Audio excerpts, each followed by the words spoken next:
Hey boys and girls, now it's time for Talking Trash with Panda, co-hosted by Angry Sarge.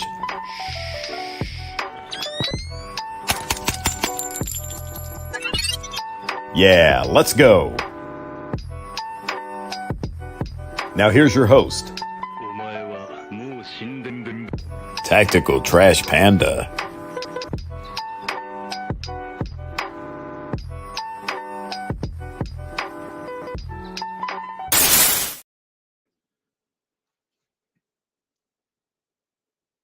What's going on, guys? It's Tactical Trash Panda. As you already know, thanks for joining in tonight.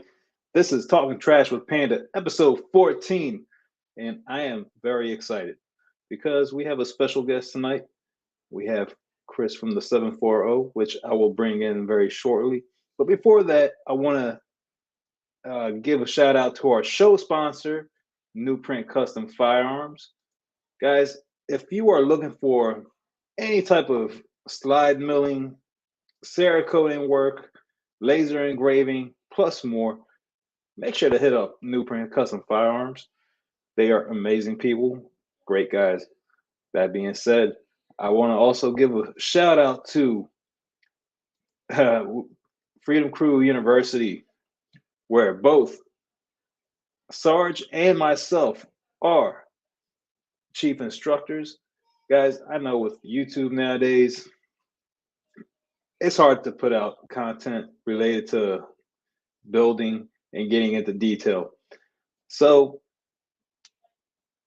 we have Freedom Crew University, where you can enroll today and sign up for a class to get one-on-one personal training or an actual classroom environment, no more than 6 people, where we will show you step by step on how to create that firearm. We are very excited because classes are starting up and we want you there. As you can see, we have the banners on the bottom. But that being said, let me bring my co-host in, Angry Sarge. Sarge, how are you doing today? Oh, you're on mute. There you go. I got it. What's going on, everybody? Good to see you. Thanks for coming. I'm good, man. Been busy this week. As you got to see, I showed you my YouTube studio, kind of working on some things. I'm looking forward to it. So we got a lot of stuff coming, and I'm excited about it. I'm trying my hardest to get some good quality content out to you guys.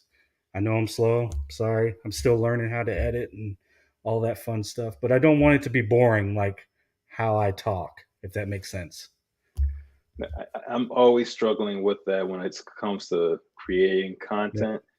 It's like, all right, how can I keep this under 7 minutes? Try to get it to 5 minutes. It turns out to be a 14, 15-minute video, but I just want to get detailed with people. So I completely understand how that can be. And it's not easy being a content creator. Yeah, I'm learning very fast. So our next guest, he's been growing pretty good pace, I'd say.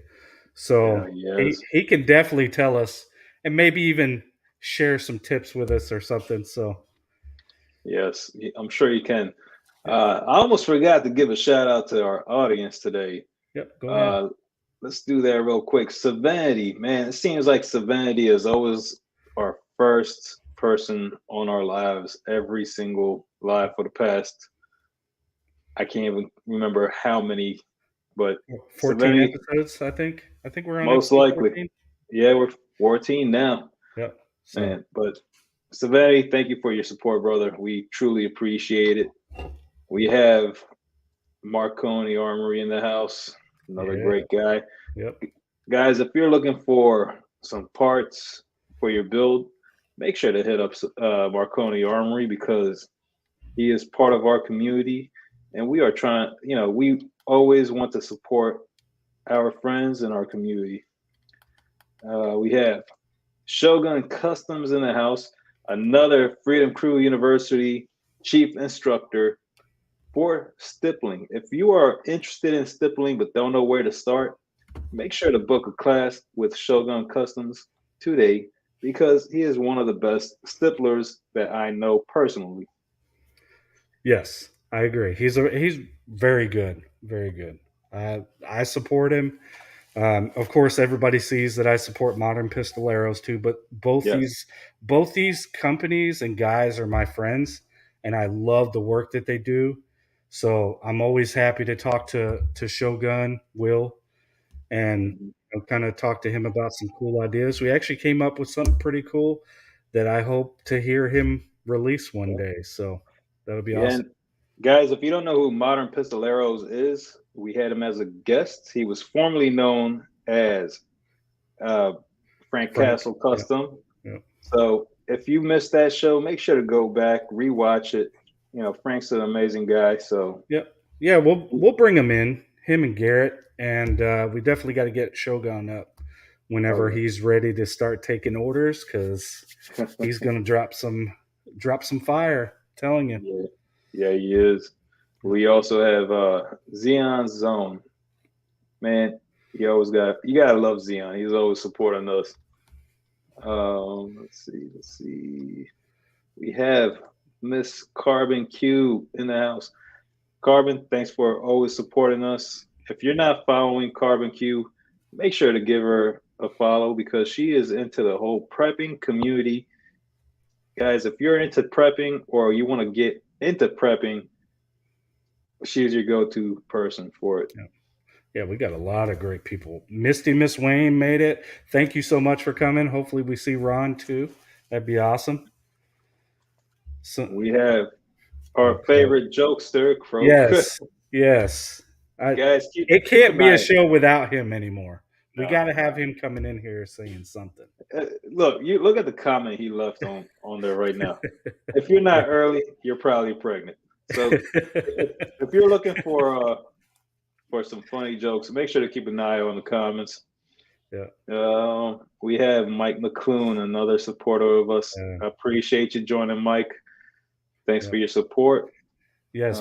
Thank you for being here, Mike. I always like seeing you too. Yes, yes. We have Iron Sight Army. Hey yo. Man, Iron Sight Army is always showing up too and showing Yeah. love. I appreciate you. Definitely. We have Liberty. Or Sons of Liberty. Yep, I was just about to say, better known as Sons of Liberty. Yeah. Our favorite patriot. Yep. All right. Tech Money is in the Damien. house. Yep. Thanks for joining, Tech, man. You gotta love the guys in our community because they are always showing love. Yeah, they are. I'm happy to have them here. Damien's here. We'll try to wrap it up because we got to get Chris on here. Yeah, we do. We do. Moose is here. Thank you for coming, Moose 47. Appreciate you. It's always good to see you as well. All right. If we missed anybody, I'm sorry, guys. Everidge is in the house. Hey. But we got to get our guest on the show before we run out of time because I know we appreciate you guys and thank you for coming in and supporting us every other week. But Ryan. Thank you, Michael. Hey, Michael, appreciate you for joining. Been a while, I know, but we're glad to see you, man. Yep. Life gets crazy sometimes. So Chicago Mike. All right, guys, let's bring our guest Chris from the 740. Chris, how are you doing? Good, man. I've been excited about this all day. Thank you for the invite. I think we're gonna have some fun tonight.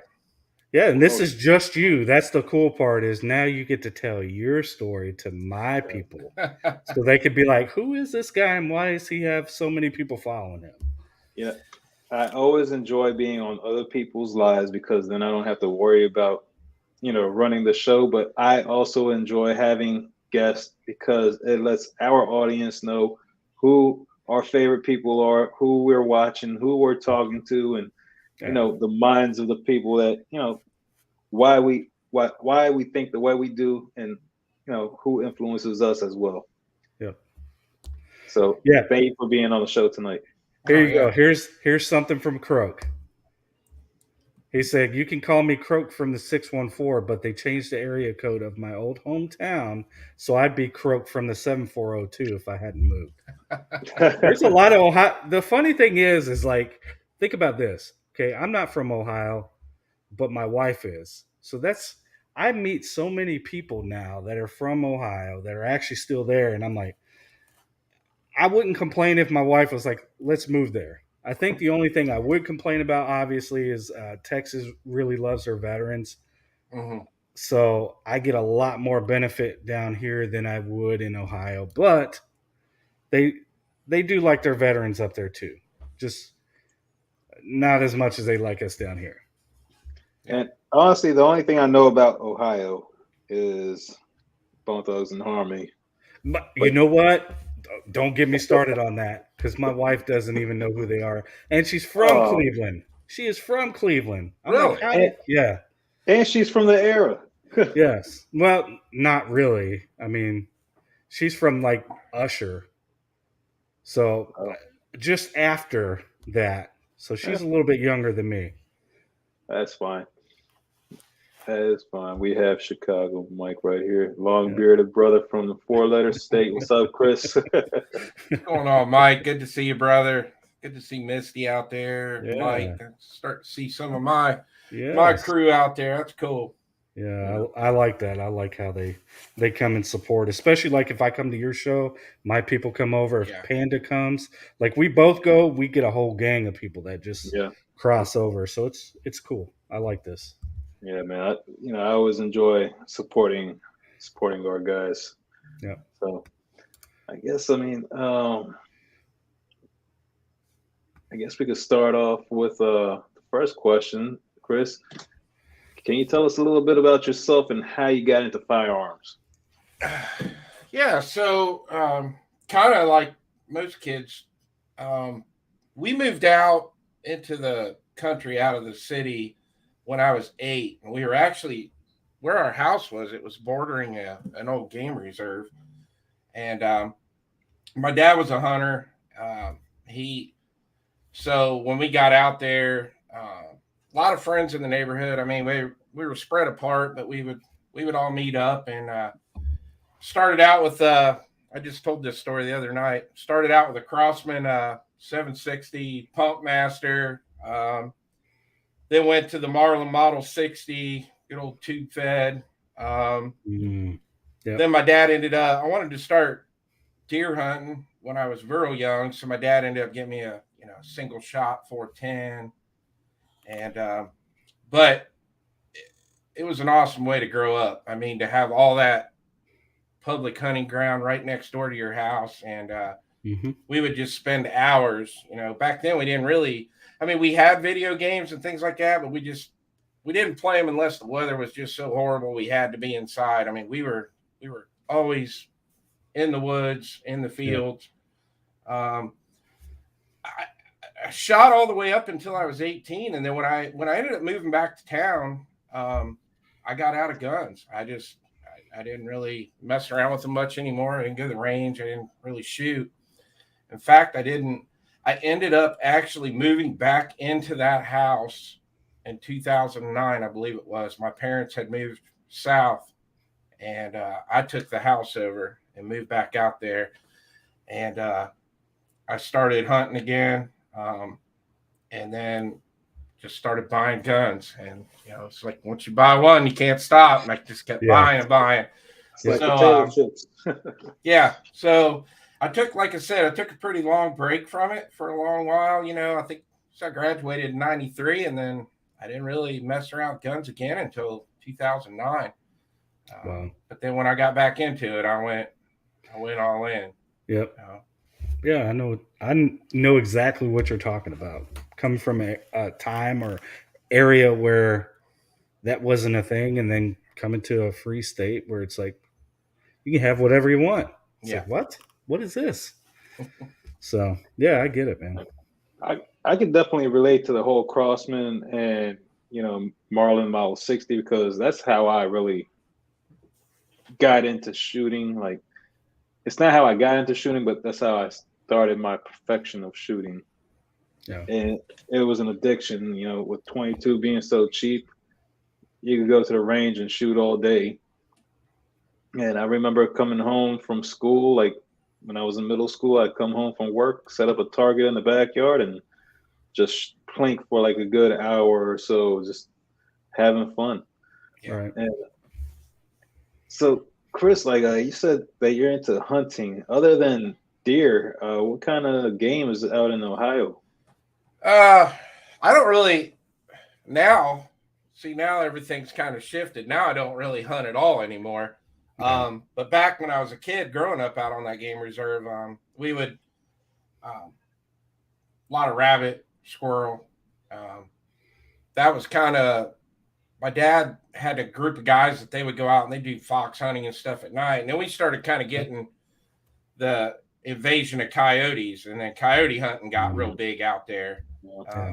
Guys were, the old tape decks and putting some rabbit calls on it with the big megaphone, and so coyote hunting. Now that's something that I still enjoy doing to this day. I like going out doing that, but once I got into competition shooting and I got into YouTube and all that, there just really wasn't time to hunt anymore. And I'm living back in town again. So, so now most of my shooting, I have to leave the house and head to a range. So. Right.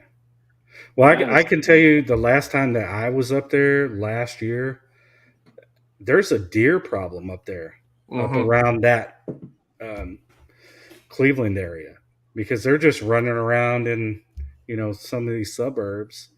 And I was like, how is that a thing? But I guess there's, they can't hunt up there or something like that. I don't know. Just seeing deer walk into your yard when you live in a city that's different. So I'm kind of right in the middle of the state, so it's a big hunting area of Ohio. I mean, we still see a lot of deer just because we have a ton of whitetail here, but they do a pretty good job keeping the population down in this area. Yeah. Do you do any bow hunting or crossbow, or is it just mainly firearm? Just firearms, yeah. Just firearm. I used to do a lot of bow hunting as a teenager, and then, like you say, you grow out of it. I mean, you don't really grow out of it, but life kind of gets busier, and I haven't gone hunting since I was a teenager, really. Yeah. But I used to really enjoy bow hunting. To me, it gave it more of a challenge and more patience. But man, I would love to go again sometime soon. Yeah, I think I shot my last deer was in 2019. I haven't been out since then. That was the last time I was out hunting for deer. Yeah. Well, I will tell you my only experience hunting. I've gone out and shot pigs on duty and stuff like that, because we lived in a rural county as far as the sheriff's office, and the hunters, especially at night when we got nothing to do, we would go out and help them with their hog problems. But the only time I shot a deer, I definitely learned 223 at close range. It doesn't really do too much to them. I would have been better off using my 9mm, my Glock 17, or the shotgun with a slug versus 223 close range. So a lot of states, they don't even allow you to hunt with 223. It has to be at least 30 caliber or more. I mean, the deer was hit. I'm on duty. I called the game warden. The game warden's like, I'm not coming out. You need to dispatch it. So, I don't hunt, so I didn't know. Hey, it's all right. That reminds me of a cool story back when I was working at the school, and I was out there, and there was an injured deer. We thought that it might get up on its own, but eventually officer had to come and put it to rest, and it was pretty cool watching that. I'm like, I kind of wanted to go up to him and be like, hey, you're probably going to say no, but can I do it for you? But it happens. I mean, I'm sure as law enforcement. Oh yeah. Wrong way, yes. In a rural county, you're you're going to deal with those things. I mean, I had an owl one night that got hit, and I cleared that with buckshot, because the game warden wouldn't come out, because they're not going to come out in the middle of the night. They just won't. But during the day, they'll even ask you, okay, how many points it got? Okay, what you need to do is take your baton, break off the points, and then, just leave it on the side and I'll come get it. So, yeah, it's weird, man. What did Croak say? Deer season was shotgun only when I lived in Ohio, but that's so long ago. That's true. I could see that. When I lived in Maryland, you could only hunt with shotgun or muzzleloader or bow or crossbow, just because the area, you had too many people surrounding you. So, if you use a high power rifle, like if you missed or something like that, they don't want the bullet zipping through somebody's house. So they're like either shotgun or, muzzleloader, whatever. But I mean, you shouldn't be doing it on any kind of, like, you shouldn't be going hunting on like 2 acres surrounded by houses. Well, no, yeah. If you had 2 acres or something like that, depending on your area, you could probably use a bow. But like, I'm talking about public hunting land. Unless you were in a certain part of the state, they would not allow you to. Right. Yeah, I don't remember what year we went to straight wall cartridge, but it hasn't been too awfully long ago. We haven't been able to use them for a very long time. But yeah, man, once they said we could hunt with straight wall cartridges here, the 45 70s and 450 Bushmaster, they were flying off the shelves. Oh, I believe it. I can only imagine. I believe it. So what's our next question? Because we have we have a viewer question. All right. Let's see. Yeah, let's play. No, that's the first one. That's right? the first one. Sorry. There we go. We'll go with that. How did you come up with the name Chris from the 740? That's a good question. So I'll just do a real quick little background how I started my YouTube channel. So when I started shooting competitions in 2019, my son would always travel with me to the matches and he would film it. And then when I would get home, I would edit video. And the more matches I shot and the more friends I made, they started wanting my son to film them shooting. So I would edit these videos. And the problem was I didn't really have, once I got them edited, I didn't have anywhere to send them. Like, I could send them through Facebook Messenger or something like that, but then the video quality was terrible. Right. So I started uploading them to like a Dropbox or a Google Drive, and then, but half the guys couldn't figure out how to use that.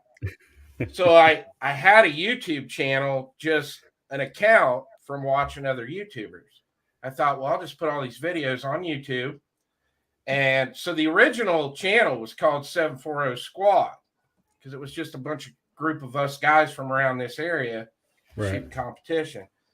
So that's how it came up. The logo, how I came up with the logo was I was actually at an import face-off with my son. He loves import racing. And this guy was selling T-shirts, and it had the outline of the state of Ohio, and then it had your area. You could buy the shirt with whatever area code you ran. Mm-hmm. And I saw that design of that shirt, and I thought, I'm gonna use that logo. I'm gonna make something similar to it. And then when the scamdemic hit, and we couldn't go to we couldn't go to restaurants. I couldn't go to the bar after work and hang out with my friends, or everything was shut down. I started really getting back into my reloading, and I was getting bored. I'm one of those types of people. I have to be on the go all the time. I'm always working, always doing something, and I can only spend so much time in that basement. And I was looking around one night, and I'm sitting there reloading ammo. I'm watching other YouTubers, and I'm like, I want to start making my own content. I've got all these guns. I've got all this reloading gear. I've got all these accessories. I want to start. Mhm. So I just grabbed my phone and a tripod, and I took off to the range. And when I started making content, I was like, well, I can't really keep the name of the channel 740 Squad anymore, because it's now I'm making content. So it's about a lot more than just making competition videos. And I came up with Chris from the 740, and that's how I got it. That's where the name came from. I mean, that makes a lot of sense. I mean, if you're dealing with a lot of people and they know where you're from, well, there you go. I'm Chris from the 740. There you go. And and the thing is like when you start doing like when I started my YouTube channel, I never thought I was going to do anything. It was just like, I'm just going to go to the range and make some videos and have fun. There's nothing else to do. Yeah. And I guess people started liking my content, so the channel started taking off, and I'm like, well, and then you had people telling you, like Ralph, I remember that. He was like, go make content. Yeah. Go do it. Yeah. So, yeah. All right. So that kind of, I'm going to skip a few of the questions that dropped down since you did mention YouTube. What inspired you to start your own YouTube? And you kind of got into that, but can you get a little bit more into detail? Yeah. So I'm kind of like everybody else. I don't really watch TV. I watch when I do have free time or I'm working on something. I've got YouTube on. One of the big channels that I watched a lot starting out was Johnny's Reloading Bench, because when I was a new reloader, because I've only been reloading ammo for 5 years, I started watching YouTube channels to get different recipes, and because I didn't know anything about it. It was just learn as I go.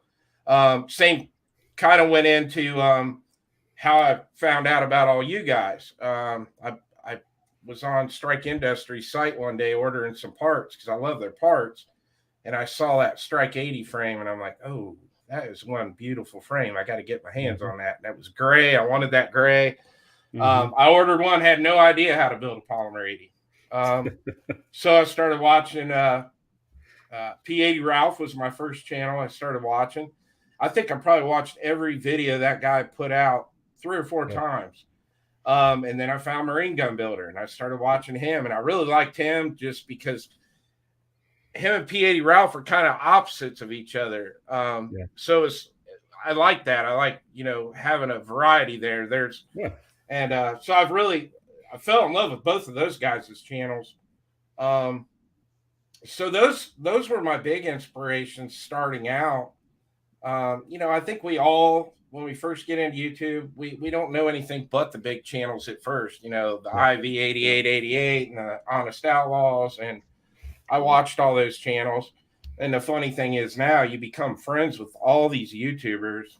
You don't really watch any of those big channels anymore. Now all you care about is what your friends are doing and supporting your friends. And, like Ron Wayne out there, I love that guy's channel. Watch every video he puts out, make sure I comment on it. And, that's what got me inspired, I guess, was the reloading channels, and then moving on to the polymer 80 stuff. And reloading is something that I've always been worried about, because if you get it wrong, you could definitely either hurt yourself or ruin your firearm. So big kudos for you for actually going out and doing it. Yeah. I mean, I can tell you, I wouldn't be doing this if it wasn't for all of you. Right. Yeah. Everybody had a hand in it. Ralph, Panda, you, who else? Zeon's. I saw Zeon stuff, and then he stopped doing it. Just all these people that I've been around. So it's pretty cool. It's so cool to watch channels evolve too, especially when they're your friends. You go back and watch one of their first or second videos they put out, and each one just keeps getting a little bit better, a little more fine, and I like that. Yeah. Now, was it intimidating for you when you first got really into the whole YouTube thing? Because I know for me, never really putting my face out there, it was kind of intimidating at first. Yeah, that's a good question because like I never could do like public speaking or anything. But I guess it's kind of I don't know, it's a weird concept because it's like there's no way I could get up like at a podium in front of a bunch of people and talk. Mm-hmm. But I seem to be comfortable behind the camera. But I'm like, eventually this video is going to YouTube and there's going to be a lot of people watching it. But man, I remember I think the biggest anxiety I ever had is when I got invited on my first live stream. That was weird because I was like, I don't know if I want to do this. And I'm glad I did it because I fell in love with the streaming side of it too after doing it. Yeah. That first show is always intimidating because naturally I'm an introvert. So for me to really get out there and like, oh man, I'm gonna be on the spot now. I think I had a little bit of anxiety, and over time it just got easier and easier. Yep. To the point you wanted your own live show. Yep. Yeah. Yeah, I remember that. He was like, "Oh, hey, Sarge, you want to do this?" And I was like, "I don't know, man. Like, how are we gonna do this? Like, I don't want to show my face, this and that. So, I want to be the next administrative results. Right. One day I'm gonna pull off the mask, and everybody's gonna be like, "Okay, I got it. I got it." So that's the day that I think that's why so many people follow you, Sarge. Not only do you have good content, like great information and everything, but I think deep down inside, everybody wants to see how that face looks. Oh, they don't want to see it. They're gonna be like, what is this? Who knows? Maybe they'll be happy with the results. Well, we'll just play it by ear then. We'll just do this for now. Just keep watching, guys. It'll eventually, maybe one day, it might not be today, it might not be tomorrow, but I mean, look, I guarantee you when administrative results does his reveal, he's going to have like millions and millions of views on that video. So it'll be crazy. Yep. That's the day. Here you go. My friend knows me right here. That's the day when it's all declassified for Sarge. There you go. Sarge has a face made for. Come on, Croak. Jeez. Swampy. Go ahead. I was just actually going to go to the next question. Chris, I know you went to SHOT Show recently, and what were some of your most memorable experiences at SHOT Show? Such as Firearms, meeting interesting people in the industry. I've never been there. I know it was probably exciting. Was it your first time, or was it? Yeah, have you gone before? It was my first time. It was very overwhelming. So back in November before SHOT Show, I've kind of gotten to become close friends with some of the little bit bigger YouTube channels like CloverTac and Ghost Tactical and those guys. They invited me out to Tulsa to the Wanamaker gun show. And I went out there and I had never interviewed people. I mean, I'd interviewed people on my live show, but I'd never actually done a video interview at a gun show with people. And I did a few interviews while I was out there and took a lot of video out there and edited. When I got back, the guys all reached out to me and said, you worked your ass off. You did what you set out to do when you came. You need to come to SHOT Show. And I'm like, no, I'm not ready for that. I'm not. And then I thought about it and I thought, well, I could put it off another year and I'm going to feel the same way next year. Or I can just jump in the deep end of the pool and go. So I booked a flight and took my wife out there, took my son with me. It was an amazing experience. Once I hit the ground running, things started coming into play. Everybody needs to go to it once. I mean, at least it's amazing. You can't even imagine how big it is. There's the 4 days you're there, you're never even going to see everything. It's impossible. I mean, my favorite parts of it were just a lot of it was the relationships that I made come after I got home. I did interviews with a lot of companies while I was there. I think I did 39 interviews while I was there that week. And a lot of those guys got reached back out to me when I got home and said, "Hey, we'd like to start sending you some stuff to the channel to review." And so it's if you're a YouTuber, it's a really good thing to go to, and it gets your foot in the door with companies and it's fun to meet the YouTubers in person too that you've only interacted with, on comments of videos or on a live stream. It's a lot of fun to get together, go out after SHOT Show's over with, have dinner, have a couple drinks together and stuff. It's a lot of fun. So, I heard after a show, like when you're having drinks with everybody, everybody's more relaxed, not so corporate. Yeah, I heard that's when you make the best friendships. Yeah. So Coop said, "Thanks for having Chris on. Chris is awesome." So I'll be honest with you. Me and Chris know each other or know of each other, but we can talk back and forth. We've done it for a little bit, so I'm honored that he even talks to me because he's busy. Look at all he's out there doing. So I appreciate you coming on here. I'll always come on to your show anytime you ask me. So thank you, man. Oh yeah, I love having you on. Yeah, thank you, Coop. I appreciate you a lot, brother. Yeah, She Fires is out there. Glad to see her. Exactly. Hello, She Fires. I think that's the first time on our show showing up. So thank you for showing up. She's been here before. Yeah. Yes. Okay. Well, yeah. Thank you, She Fires, for coming in. Spectre showed up. What's up, Devin? Appreciate you coming in, man. Thank you.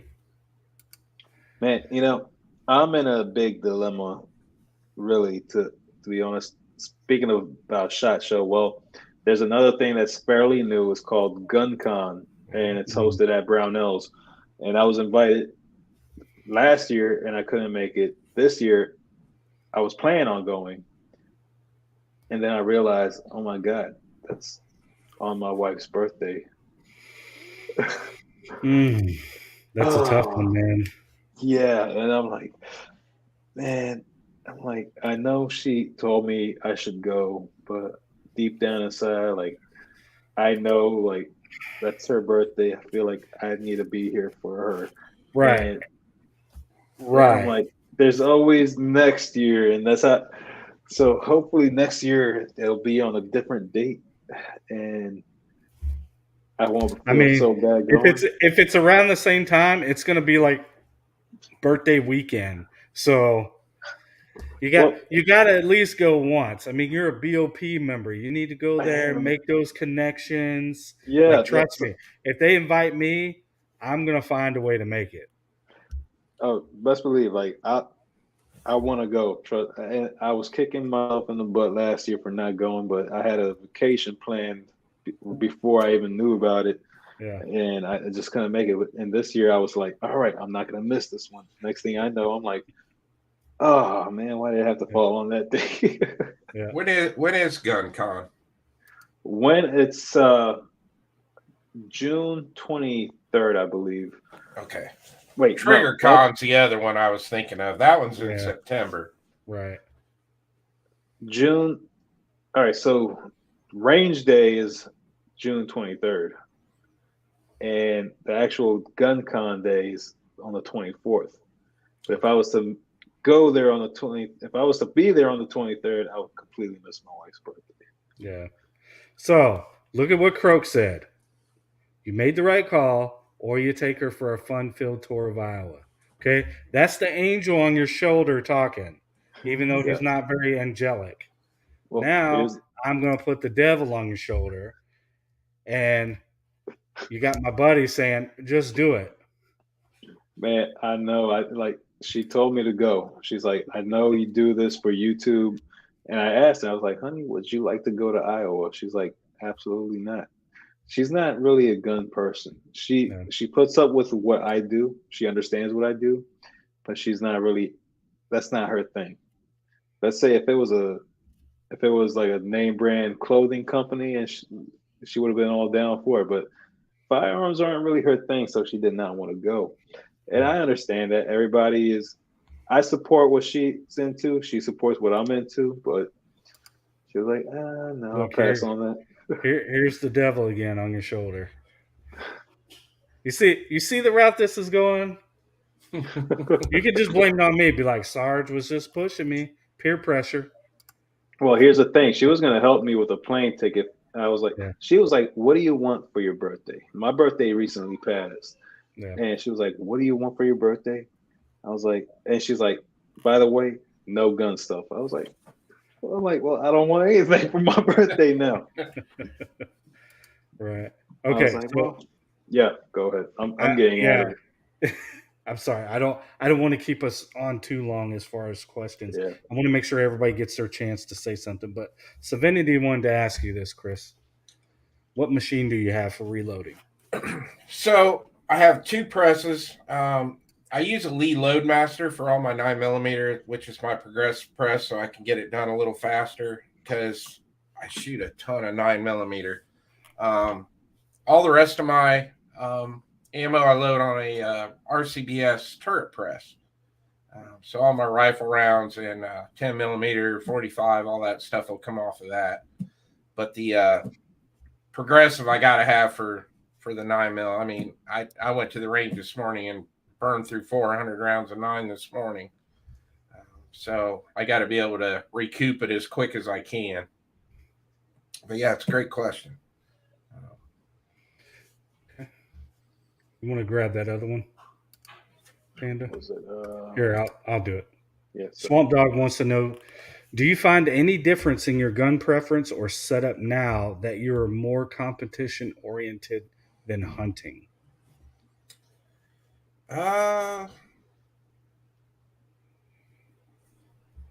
Yeah. I carry now the guns that I do carry, I have all red dots on them now because I do use red dots in competition. I never used to carry like an extra magazine and a mag carrier. I just throw an extra mag like in my pocket. But now when I put my holster on, I carry an extra mag and a holster now on my side. Kind of can it on a 45-degree angle, just like I carry my competition magazines, because I'm just so used to grabbing them from there and loading them fast. So, yeah, I mean, there's things that definitely have crossed over to that. So now the thing is with me is I shoot PCC division 90% of the time. So, right.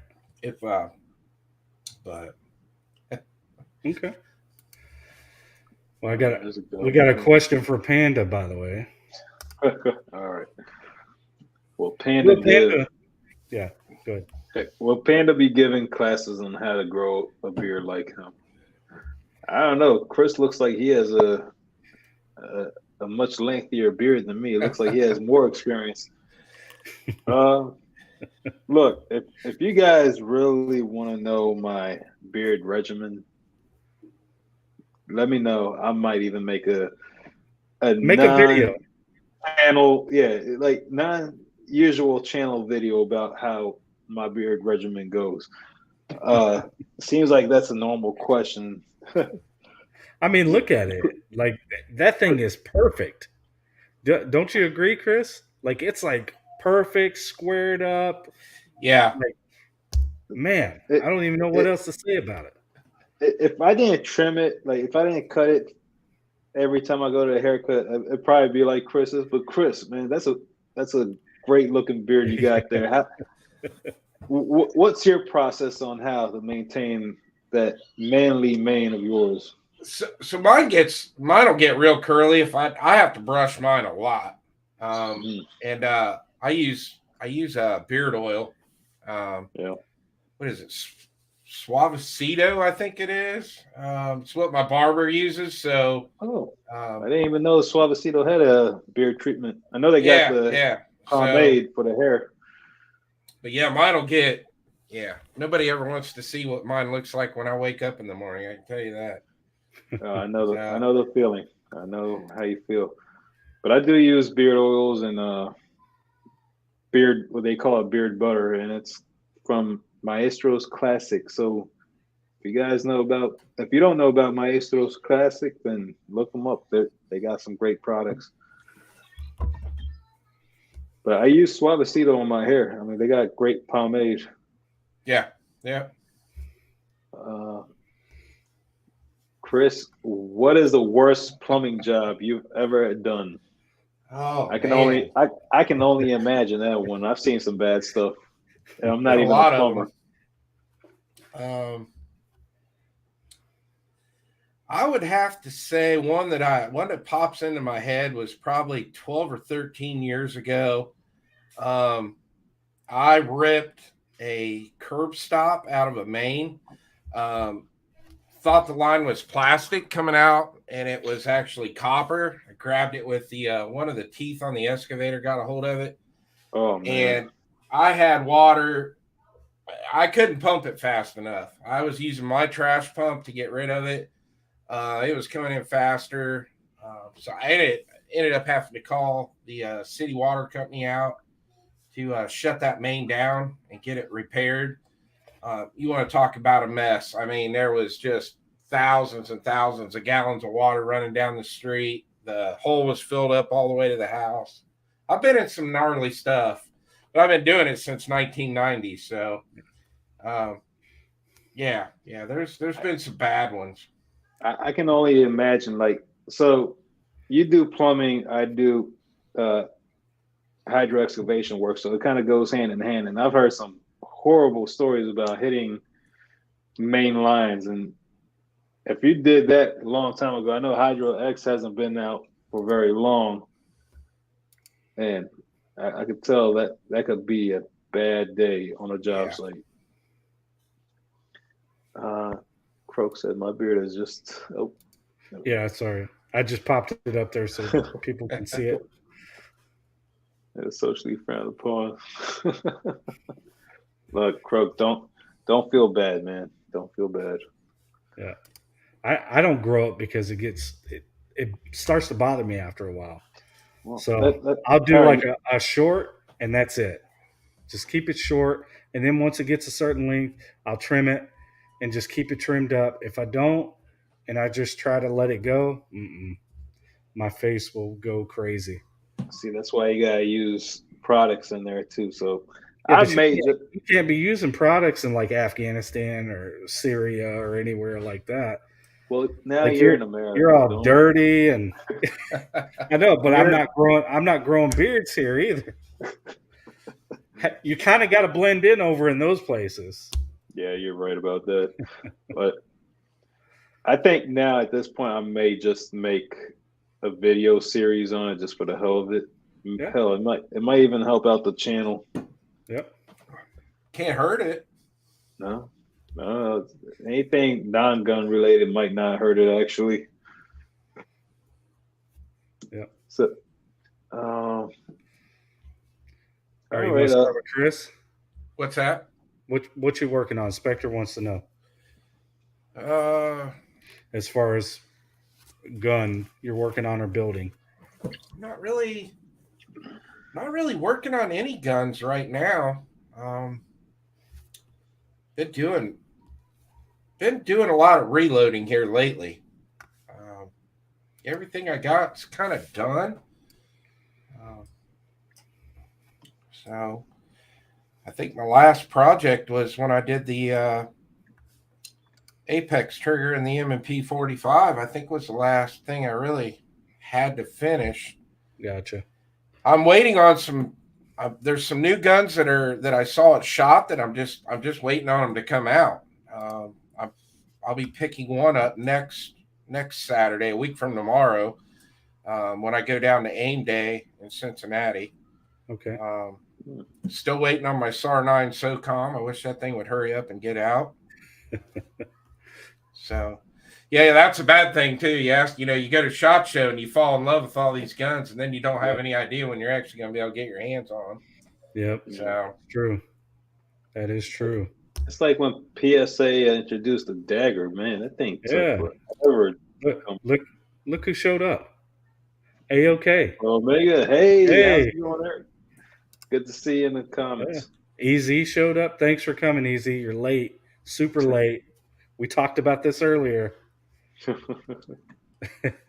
Sorry. Regardless, it's a thought that matters. Thank you for coming. We appreciate it. So what are you working on next, Panda? Man, I don't know. I really need to put some range content out.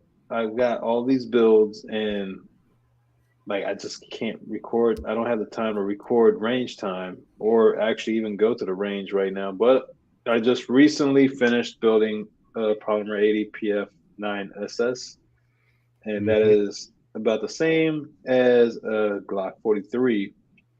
I haven't shot it yet, but I just recently did a comparison video of the Glock 43 and my previous CCW. Everyday carry was a Smith & Wesson M&P Shield, which I stopped carrying a while back, but then I realized they're almost identical in size. So stay tuned for that once I get a video out. Yeah, that'll be good, man. I'm excited about that because I got to help in it, so it was really cool to be in the background. You did. That was really neat. So thank you for including me on that. That was not an ordinary Polymer 80 build. Let me just tell you that. That was something else. Yep. But I just noticed your star in the comments. I was going to say, man, they're throwing comments left and right. Yeah. Oh man. Yeah. I'm pulling questions and all that. So mine real quick, so we can move on because there's 2 more questions. I'm finishing a Flux Raider right now. I've got some stuff with Shogun Customs as well, 2 Strike 80s that we're collabing on, and but right now the Flux Raider is what I'm working on with Modern Pistoleros. But I'm really excited to get those strikes done. I think they're going to be something that nobody's really expecting. So it'll be cool. Yeah. Speaking of Shogun, he just got a new toy. I'm not going to mention anything, but once he gets that thing set up, yeah, he might. There's going to be some cool stuff coming out. Zion asked, "Hey Chris, what juice you vaping?" I actually got it sitting right here. Tonight's flavor is Big Vapes is the company, and it's Wild Berry Limeade is what it is tonight. Ooh, that sounds good, actually. It does actually. Yeah. All right, we got one more from Freakistang for you. How many rounds do you shoot in a year? That's a good question for a competition shooter. Yeah, because he's getting into it. 9mm.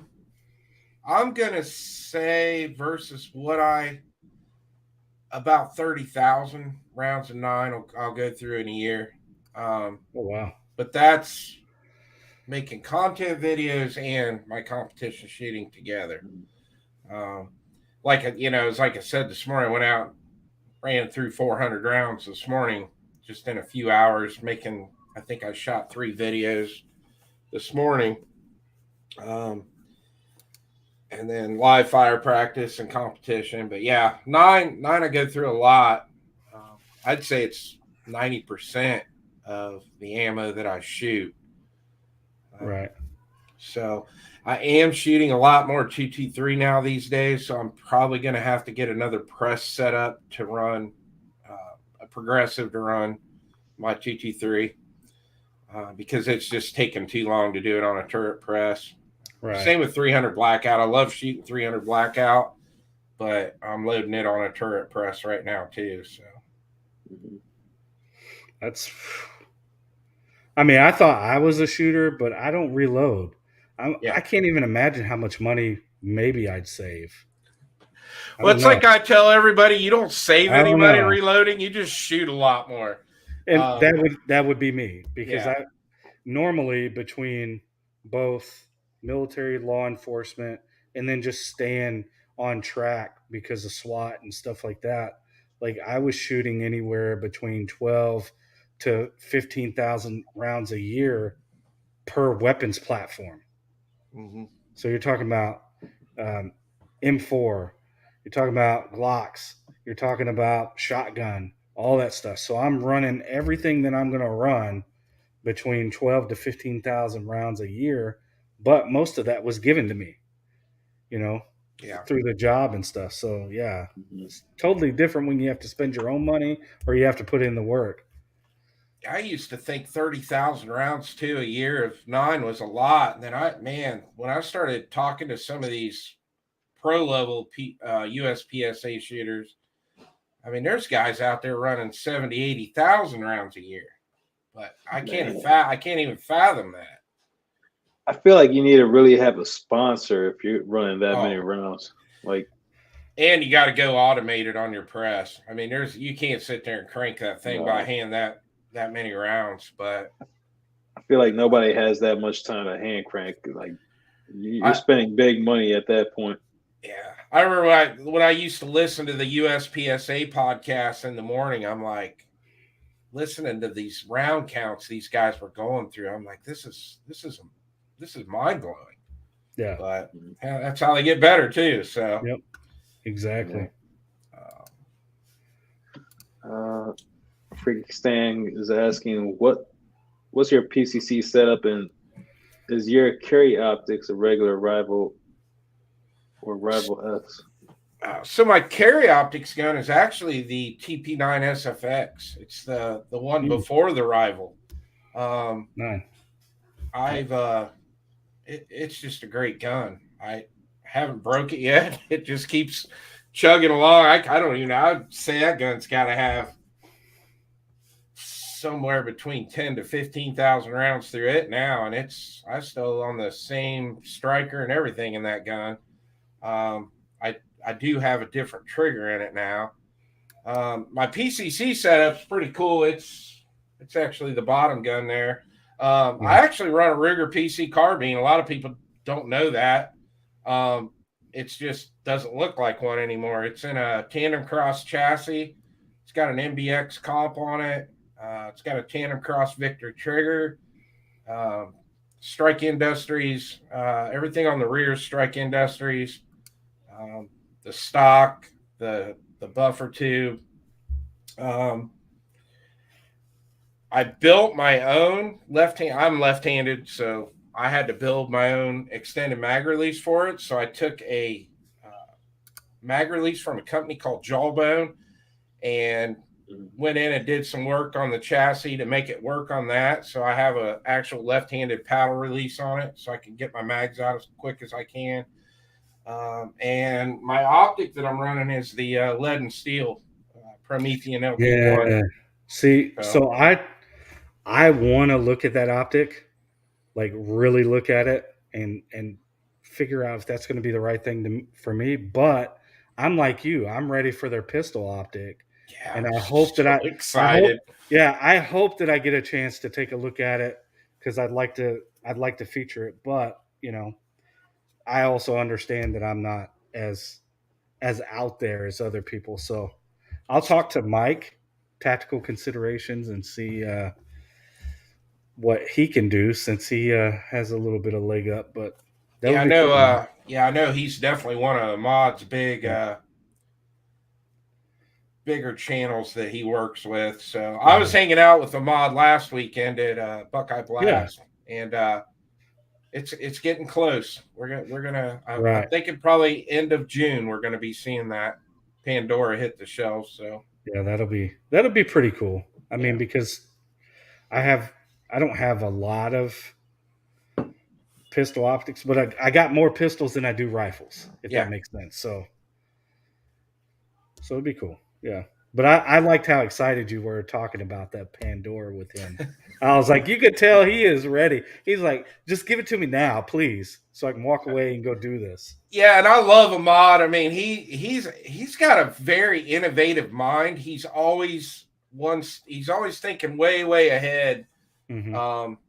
And I think Lead and Steel is going to be they're going to be one of these monster companies eventually. I think, Right. and we're going to see a lot of awesome stuff coming out of them. So. Yeah, we were in a chat not too long ago. Emmett threw me up there with him, so I don't know, man. I'd like to kind of develop a relationship with them, especially like an early on optics company. That's like the prime time to be in something is when they're early on, you know, Yeah. especially if they're innovators, and that's Yeah. what they are. Mm-hmm. So I hadn't even heard of them until just now, so yeah. I need to look into them. Yeah, that Promethean looks tough, man. Yeah, it's built like a tank too, with that shield over top of it, and yeah, I saw Mike beat it up, and I was like, "Holy crap!" And I haven't shot it in a match yet, so I'm excited too. I'll shoot it for the first time in 2 weeks in a match. But yeah, I've done a lot of dry firing with it, and a lot of live fire practice over the winter with it, and it's staying on that gun. I love it. Right.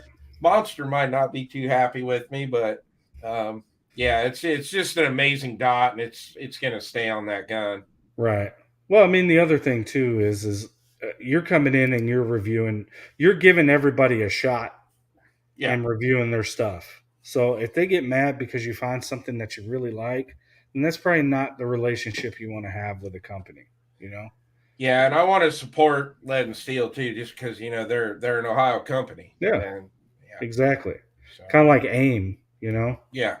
And it's like me, like I want to support Shadow Systems, and I don't know if I can support Triarch, even though they get us LE guys rifles faster than they do the regular guys, which to me makes no sense, but I get it, kind of. So it's companies like that, but I can't go down, south of me and go to Staccato and be like, hey, hook me up. It don't work like that. They'll be like, who are you?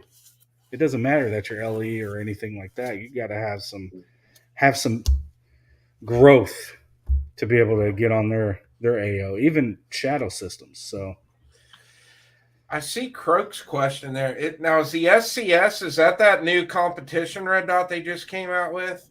I just watched a video on it this morning. Oh. Yeah, they've got a brand new big window. It was the comp is what they call it. The comp. Yeah, that's right. Comp. Yeah. That's what Freakistang is getting. That 507 comp. Or he wants it. I don't know. Yeah, I like it. It's a good looking optic. I'm still a big fan of the 509T. That's still my favorite Holosun. Yeah. I mean, I have two of them and the 508.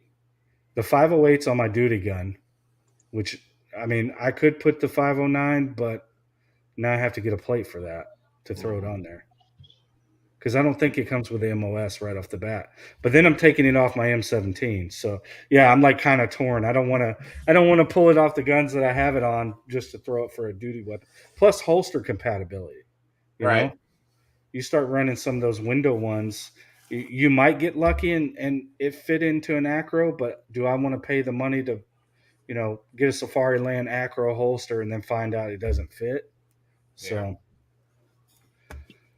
he said it's the PDP 2.0 cut. So it's the actual PDP matchup. Nice. Yeah. That'll sit nice and low in there. Yeah, that'll look really nice. That gets me tempted on that. Because I don't have anything on mine. Well, Croak, I'm a big fan of PDP. I can tell you that. That's probably my favorite handgun out of the ones I have right now. It's my. I know. That's exactly what I say. Like, I'm not a Walther guy. I hate Walther. I think that they, not as a company, I just don't like their designs. That's just not my kind of pistol, right? But once I got the PDP, that really changed me. Yeah, the PPQ, as good as the gun as it was, the grip was small. It was hard for a person with big hands to get a grip on that. I have a PPQ M2 also.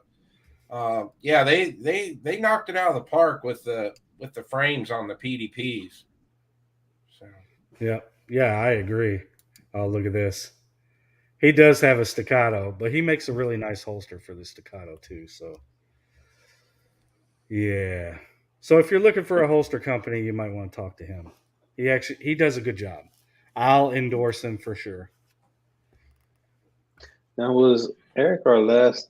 Was Yes. Alpha Omega kind of? He was our last show, right? Right. Yep. Okay, yeah. Yep. I'm losing track of the dates, but yeah. If Right. you missed last show, make sure to go back, rewatch because we had Alpha Omega Kydex on our last show, Yeah. and he gave us a ton of information Yeah. about different Kydex materials and Yeah. widths, and like I'm looking forward to making an order from Alpha Yeah. Omega.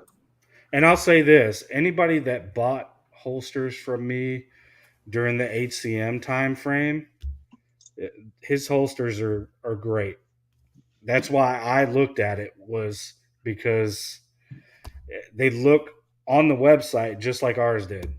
So as soon as I got it and I looked at it, kind of compared it, put two and two together, like, yeah, his stuff is great. So I'll support it. And I'll say you should probably go see him when his books open up. You know, So I'm gonna go to the next question here, and there you go. Right here. Caleb asked when if his books were opening up next week, and he said next week. So his that's books will be open. If you're looking for a holster, definitely go check them out. nice. Chris, you got into talking about how you put red dots on all your pistols now. Can you walk us through your EDC setup and why you chose that specific item? Like that yeah, specific ones that you so I carry a 365 XL. I've been carrying that now for probably 3 or 4 years. I pre-ordered it actually when I knew it was coming out. The 365 just didn't fit my hand. I got some monster hands. So when I found out the XL was coming out, I put an order in at my local gun store. I actually had to send it back. I got one of the defective ones right out the gate. I haven't had an issue with it since it got back. So mine, it started out with the Romeo Zero. I hated that red dot. I ended up taking that thing came off, and Yeah. I switched it out to the Swamp Fox Sentinel. Okay. And then a few months ago, ADE had actually sent me a prototype of the Apollo red dot, and it was made for the RMSC cut. And I took it off. I put it on the gun just to take it out and review it on the channel. And I actually ended up loving that dot so much it's still on there. I didn't take it off. And some people think I'm crazy that I got $100 ADE red dot on it. I love that dot. I probably won't take it off.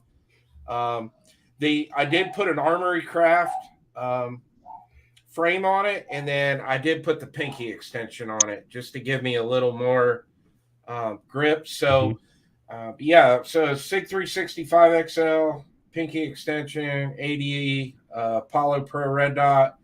I think my holster for it now is a Red Hill Tactical inside the waistband. And then I carry a mag carrier on my right hip, and that's where I keep my 15 round extra mag is in that mag carrier. I carry it with 12 rounds in it, and then carry a 15 round backup mag on me. But yeah, it's been a great little gun. I practice with it all the time. I feel confident with it. So yeah. So have you tried the X Macro grip? I have not yet. No, I think you'll enjoy that a lot more than that's what doing I what you're heard. doing. And get the 17. Like I have the Icarus, both the first gen of their 365, and then I got the second one, both of them from Wave Slave. But I like those, and I like the metal frame. but the grip is still a little short at the bottom. Okay, I on don't the have head rest. I don't have really big hands, but for me, if I'm going to do metal, I'm going to do exactly what Croak just put up.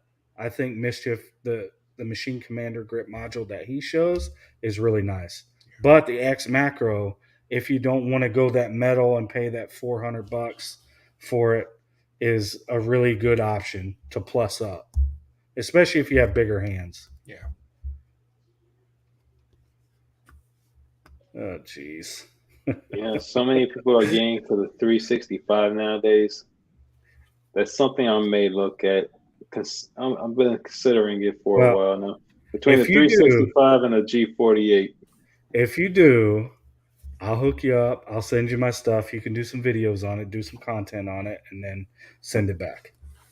That's all I ask. Just send it back. It's weird for me because I honestly, when I first got it and I got it out of the box, I'm like, I'm not going to like this gun. Mhm. I'm like, I'm just not a micro subcompact guy. Like, and then I took it to the range and I started shooting with it, and I'm like, this thing's got the accuracy of a full size gun. Right. I just need to keep practicing with it. And yeah, I've shot thousands of rounds through that thing now, and I love it. I just like carrying it. I don't know if I'll ever carry anything else. To be honest with, not for my everyday carry gun. Right. Yeah, I mean I cross carry. I'm either carrying the 365 or the Glock 48. Yeah. And those are my go-to.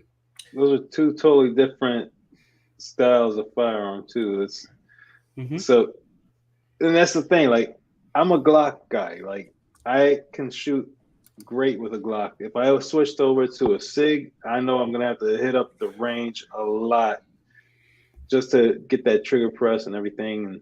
I mean, it's different, but you got to think about the fundamentals of shooting are the same. And if you're using the same trigger, like the same grip and all that stuff, I mean, we could argue about it for days, but I guarantee you, I can take a new shooter out to the range and hand them a bunch of different guns, and by the time we're done, they'll be shooting them all just like they shot it from, years ago. It just comes down to just understanding the fundamentals and understanding that every trigger is different. You're right about that. I mean, I just need more range time. I'm just going to admit it. 223 DMR. Hey, thanks for coming in. And I saw G23 popped in, by the way. Yeah, I kind of popped it up. But you were talking. Yet. Yeah, you were done. You were talking. I didn't want to interrupt. So I appreciate all these guys coming over to support everybody. This is awesome. Yeah. I enjoy it, man. Let's go to the next question. I know we already hit our hour mark and we're kind of running late. So, Chris, what do you think sets competition shooting apart from other types of shooting? For me, how I got into USPSA was gun club I used to be a member of. We had to donate like 12 hours a year of our time to the club. It was part of not only paying your yearly due, but you had to donate some labor hours to the club too. And I went out there and met up with a guy named Gene. Rest in peace. He just recently passed away. He invited me to come and shoot a 3-gun match with him. And I had never shot any kind of competition ever. And I went there.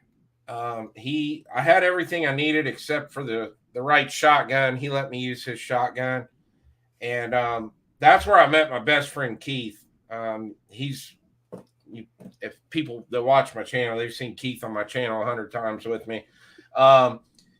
He took me to my first USPSA match, and I just fell in love with it because I was like, I never enjoyed just standing in one place like most people do when they go to the gun range. You just stand there static and you're shooting at a target.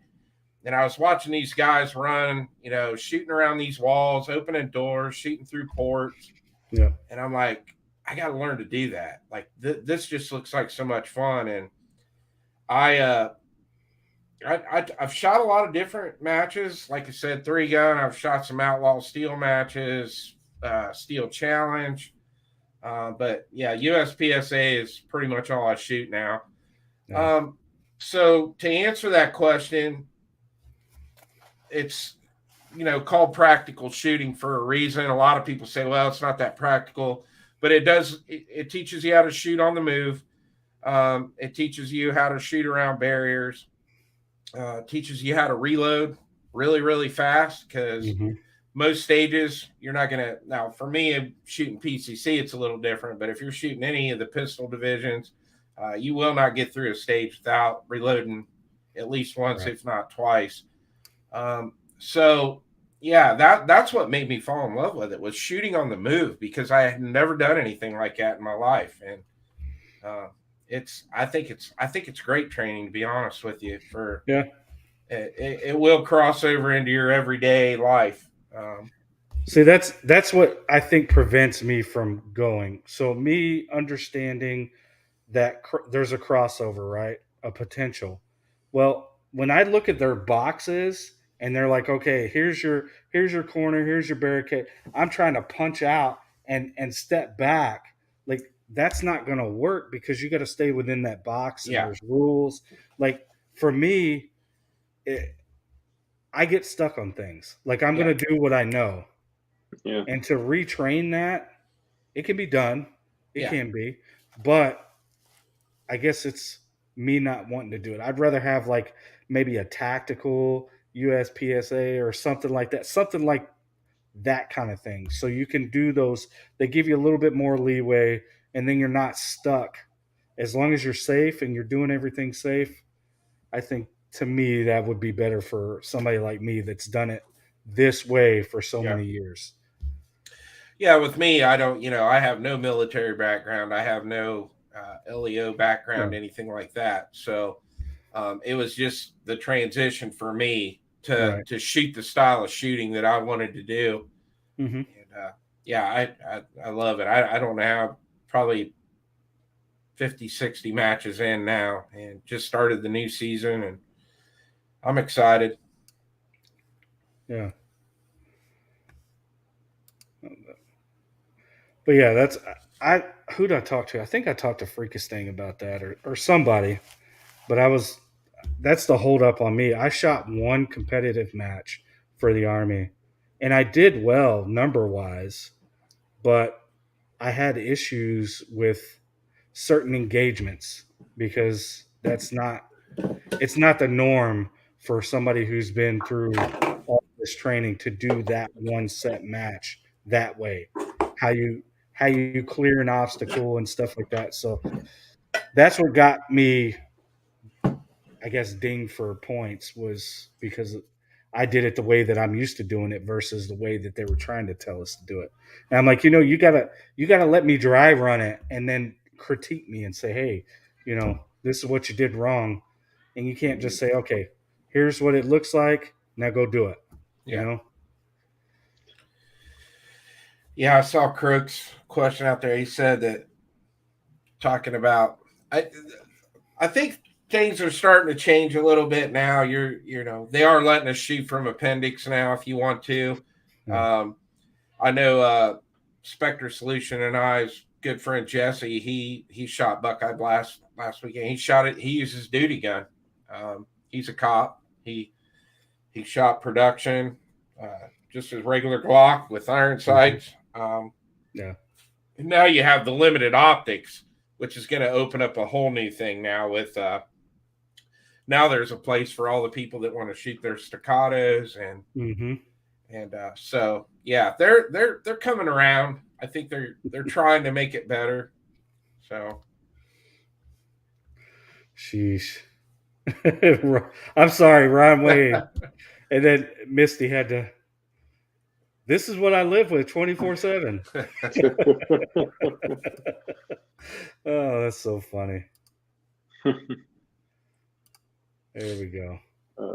Look at competitive shooting like boxing versus real combatives, or MMA rules, points. Yeah, no, I get it. I think it's just an ingrained thing that my brain is like been so hardwired from combat and all these stressful situations that it just, when it's when it's go time for me, I shut down. Like I shut down completely, and I'm hyper focused on. Okay, I got to clear this objective. I might, Yeah. get into a shooting or anything like that.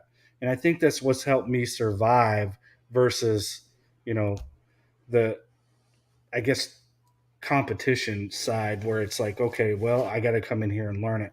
Like I'm down to learn it. Like somebody can get me into something that I can learn it and take that time to learn it. Yeah, I'm okay with that.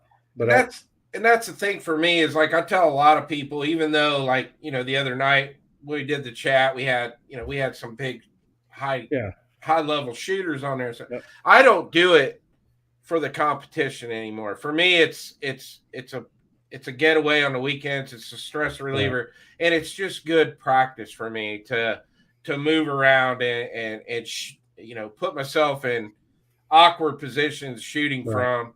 yeah, I'm pushing 50 now. I'm not a competitive shooter by any means right, anymore, but I want to, as long as my damn body's willing to get out there and do it every weekend, I'm going to do it. And right, it's just really, really good practice for me. yeah, yeah. No, I get it. I don't see any like I wouldn't rag anybody over it. And okay, yes, I am not good enough to do it right off the bat. I could guarantee you that. But I wouldn't mind trying at least one match, see how I do. I just don't know where to start, really. I haven't really put in the effort to look online to see yeah, where to start, but that's me. It hasn't been on my radar, so yeah, I I get mean, it. I wouldn't mind if the opportunity came across, I wouldn't mind trying a match, just see how it goes. But I mean, I'm sure it's a lot funner than standing still behind in the row where you're just shooting paper targets. Yeah. I think Uh, there's a lot of good stuff, and I've seen some. I've watched matches on YouTube, and I mhm, enjoy watching it. yeah, I can't picture myself doing it if that makes sense. yeah. So So Vanity asks, have y'all heard of the brutality matches? no, mm-mm. I never heard of that before. Please enlighten us. Yeah, I've not heard of that one. All right, do we have any more questions? I know we're getting up on the hour 30. Yeah, we are. There's a few of them. What are some? Oops. What are some tips that you have for those looking to get started in competition shooting? This would actually help benefit me too. Um, One of the biggest things that I see is I see a lot of people that won't try it because they're intimidated by the guys that they see and the girls that they see, that are at, they're up such a higher level. And honestly, I had that same mindset when I first started. Um, and to be honest with you, everyone is very helpful. They want to see the sport grow just as much as everybody else. Mm-hmm. Um, my best advice is just go watch a match. Go and kind of and talk to the shooters. See what kind of gear you need. Most of them are not going to tell you to go buy anything. Like use what you got, and then make sure you like it, Yeah, and then go from there. If you got a few, you need about 3 magazines and a gun and a holster, and you can get started. But yeah, that's one of the biggest things that I used to see was a lot of people didn't want to try it because of the intimidation part of it. Now they want you there, and they're very yeah, helpful. I mean, I shoot with guys that are GMs. They're as high as you can go in the USPSA, yeah. and they will take 5 minutes out of their day to help a brand new shooter. 99% of them. So Hmm. that's my best advice. Just try it. Go out and Right. try it, and you're probably going to get hooked like I did and want to do it every chance you get. Yeah, So, that's always it. So they just had one by me. The PD that I live in, the city that I live in, they just hosted a Cinco de Plinko mm-hmm. match where they got civilians. They have their own shooting team for the PD. So they hosted something and they filled up so fast that I couldn't even get out there to get a ticket and go do it. So I was gonna go. Like that was on my thing. As soon as I seen it, it already sold out that quick. So Yeah. But Chris, it's interesting that you say that people are intimidated to go because I've heard that so many times by tactical class instructors that a lot of people don't show up because they're just intimidated by how they're going to be judged by other shooters in the class. And I think that's not the right mentality. I think if you want to do something, forget about what other people are going to think. Because really, I've learned in the gun community, yes, we have our gun snobs, but I feel like we have a lot more people willing to teach you how to, do something correctly or easier. Yeah. Yeah, I think a lot of people, and I know this because I was that person, is a lot of people just don't like leaving their comfort zone. You Yeah. get and yeah, it's not with just shooting, it's just life in general. Yeah. Um but a lot of times when you can get out of that comfort zone, there's a lot of great things coming your way. hmm And that's something that it took me years and years into life before I figured it out. I mean, I wouldn't be doing this YouTube thing if I wouldn't have got out of my comfort zone. yeah. No, Um, you're right. Yeah. so, yeah. You're right because I didn't want to do this either. I mean, I'm just a shooter. That's it. You know, that's what I I'm good never, at. And I never thought about going into competition. I did that one. I found out that I don't like the way that the military does their competitions, but who knows? yeah.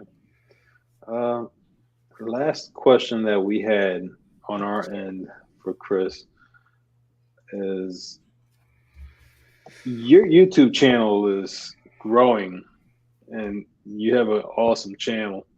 You have a lot of subscribers too. That's a big achievement. Congratulations on that. Thank you. And how do you see your YouTube channel evolving over time? And what are your long term aspirations for it? Um, I don't, the subscribe, don't get me wrong. I hate it when people sit and say they don't care about the subscriber count. We care about it, but it's like, for me, it's the relationships that I've formed here. Um, you know, hmm like I said earlier, when we first started the show a year and a half ago, I would have never dreamed that I would have went to SHOT Show and went to NRAM and went to Great American Outdoor Show and all these places. And I would have never done any of this without it. My Right. channel, I always say my channel, I'm a jack of all trades in the gun thing, but I'm the master of nothing on Yep. my channel. Jack of all, So master of none. Yep. I'm learning right along with my subscribers and the people that are watching my channel. As long as I don't lose my channel from YouTube rules or, get striked out or lose it, I'm not going anywhere. Yeah. But I, my goals are is I want to see it keep growing. I want to keep Hmm. having fun. I want to be able to keep going to all these shows that I'm going to. Uh, every video that I put out, I'm trying to make it just the next one top the last one, and I'm just having a great time over here doing this. And as long as I can get to the range and I can shoot and I can throw some cameras up and film, I'm going to keep doing this, and I'm in it for the Yep. long haul. So, yeah. Yeah. No, I'm with you, man. And honestly, I think it's cool that you allow some of us, you know, newer guys to come on and share our experience and stuff like that too. Like you're not one of those that are like, well, I started this. This is about me. All that kind of stuff. Kind of like how we're doing. We want to get everybody exposed to everybody in the Yeah. community. I don't think that I would ever have that mentality because it's always going to be in the back of my head is that I started from nothing on YouTube and I had all these people. It's like I've got I can't ever fall backwards because I've got all these people behind me pushing me forward every Yeah. day. And I won't ever forget where I came from on YouTube. I mean, I don't care how big the channel gets. I'm always going to be very thankful for all those channels that gave me a chance and said, "Hey, Chris, why don't you come on my channel like you guys did tonight?" Yeah. That's what this is all about, and I want to do the same for other channels that are starting out. I want to be there to help them. Hey, do you want to come on my show on Wednesday night? Here's your link. Come on, talk about it. Let's get you established. Yeah. Yep. I agree. Same. Do we have any more audience questions?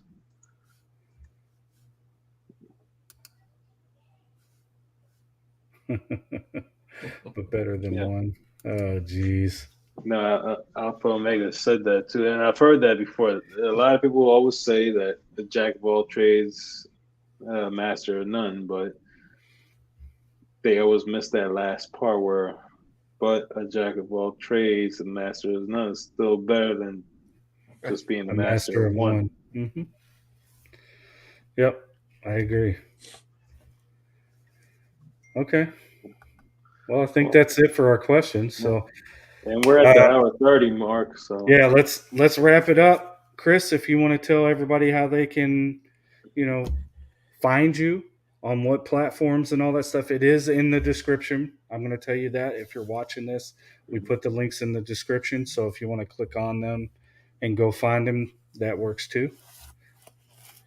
Yeah. Thanks again, guys, for having me on. Like I said, I've been looking forward to this.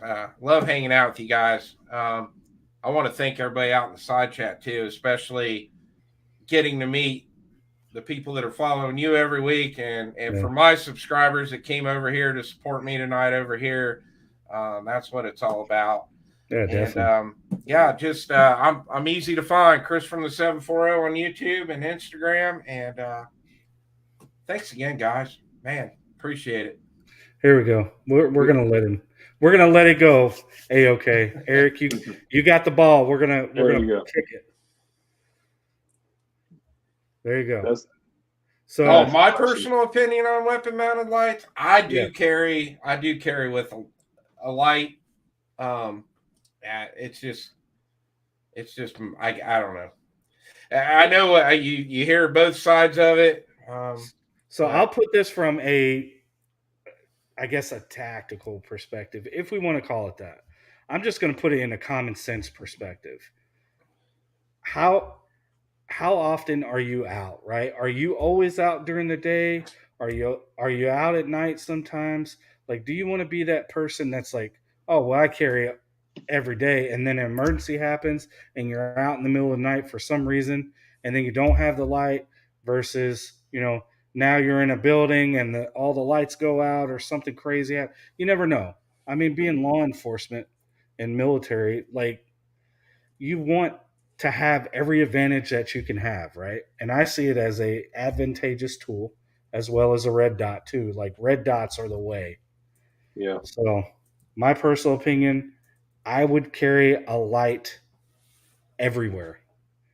And if you don't want to carry it on your pistol, you got to have at least a handheld at the minimum. So here's my take on it. And I feel weird not carrying with a weapon mounted light. Yeah. But as the old saying goes, 2 is 1, 1 is none. Mm-hmm. I'd rather have, if you watched our EDC show, you should know that I carry a lot of stuff in my pockets, whether it's for work or on, outside of work. I'd rather have a weapon mounted light and also a handheld light, just in case, if one goes out, at least I still have the other. Yep. And I mean, on that, and we got G23, he's like, I carry a flashlight and firearm separately. And that's okay. There's nothing wrong with that. But I'm going to tell you, having been in many gunfights, I wanted less to do with my hands. I don't like them working independent of each other, because then it becomes more of my brain power that's being used instead of identifying a threat or, pieing my corners correctly or anything like that, looking for work, clearing dead space, all this stuff that you don't want your brain clouded on.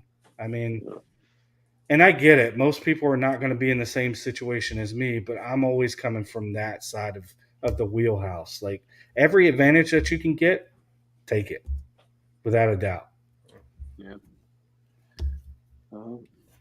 I guess that being said, the next show will be on May 26th. Yeah. I don't think we're going to have a guest on there. We're trying to do this where we have one guest on one show, and then it's just Sarge and I on the other show, where we try to, also try to get all the viewer comments, which we appreciate you guys. We try to come out with, a certain topic for that night and work on it and answer your questions and bring up topics. So we're working on a topic for the next show. Yep. So stay tuned. Mark your calendars, guys. It's And always also, at 8:30 p.m. Eastern. Yeah. Also, lastly, before we let Chris tell you everything about him, we're also doing a big show coming up. What, June 6th?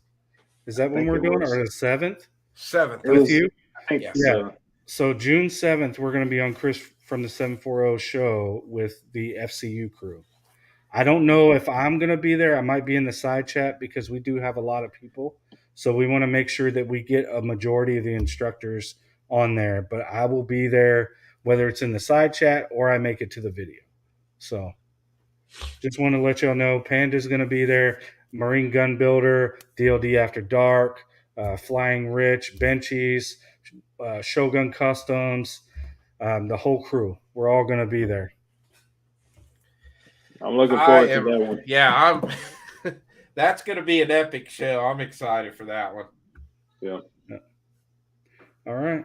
Well, go ahead and close this out, Chris. Tell everybody where they can find you, and we'll clear it. Yeah, Chris from the 740 here on YouTube and Instagram. I'm real active on Instagram all the time, just as much as I am on YouTube. And if you guys are looking for another live stream every Wednesday night at 9 Eastern, we do a stream over on my show, and I would love to see a lot of your subscribers head over there on a Wednesday night. And like I said, thanks again to the side chat, and thanks Panda and Sarge for having me on tonight, man. This has been an absolute blast.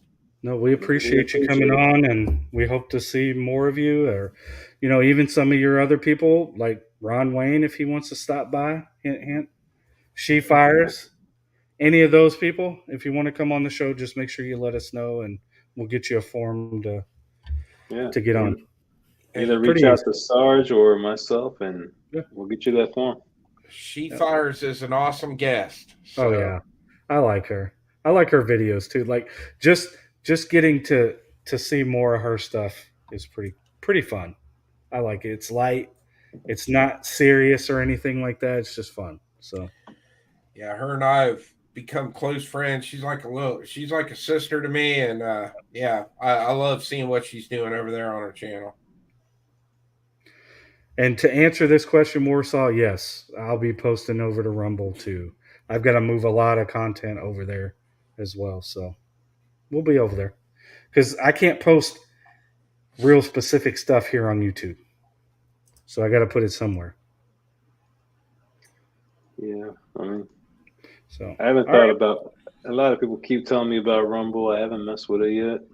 Yeah, we got to get you set up because you like the stuff that you're showing, the little teasers and stuff. People need to get that information. They need to come to FCU, learn it from us directly, see it on our other stuff, and kind of go from there.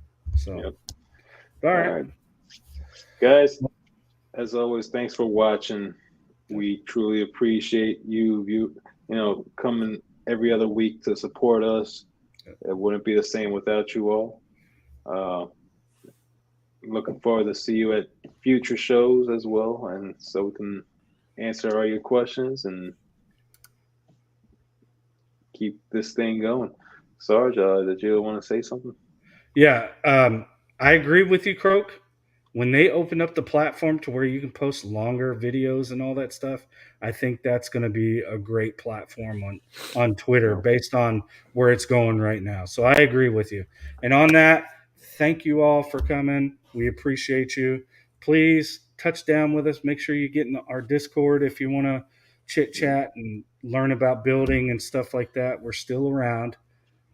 We got some great people in there that'll help you out as well. But yeah, come check out Chris. Come check out Panda. Come see me. And y'all have a great weekend. Take care, everybody.